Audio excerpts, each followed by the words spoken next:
In this picture, you have my fifth great-grandfather, George Russell Jr., who gave birth to his son, James Russell, who went from white, mulatto to black.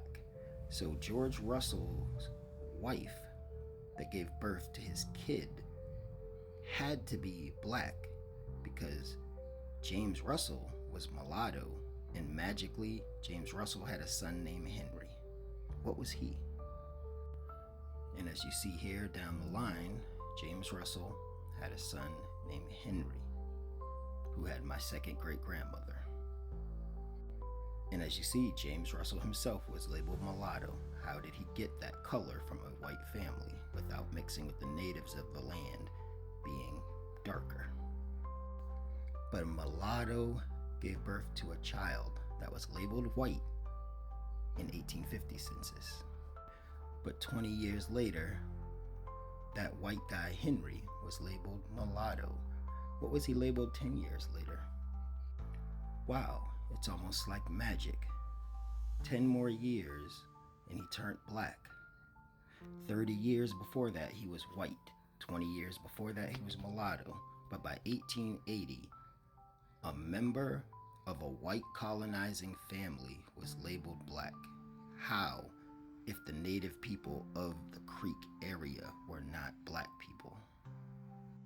And magically, all my great-grandfathers and great-uncles, all of these white colonizers, the women that they were with were natives, because they're not going to bring an African slave and marry them, right? So they married the people of the land, and even their own skin color turned black, as you see in those censuses, because Henry was a direct descendant of the white colonizers, but his dad James was mulatto. But prior to that, George the Jr., George Sr., and even William James Russell were all white. How did their family turn black while intermixing with the natives of the land? And Iris down there is my second great-grandmother, who gave birth to Eli, who's my first great-grandfather, who gave birth to my grandmother, who is Elizabeth Washington, who gave birth to my dad, an Indian. And my great-granduncle, there he goes, part of the Revolutionary War, Battle of Yorktown. And there goes some more about the great-uncle. Battle of Kings Mountain. Where did that happen at? And the Battle of Kings Mountain was fought in Cherokee territory, which would become modern-day South Carolina. So they intermarried with the Creek and the Cherokee. And somehow these white colonizers, even their family members, became labeled black. And you still want to say there was no black Indians? Give me a break.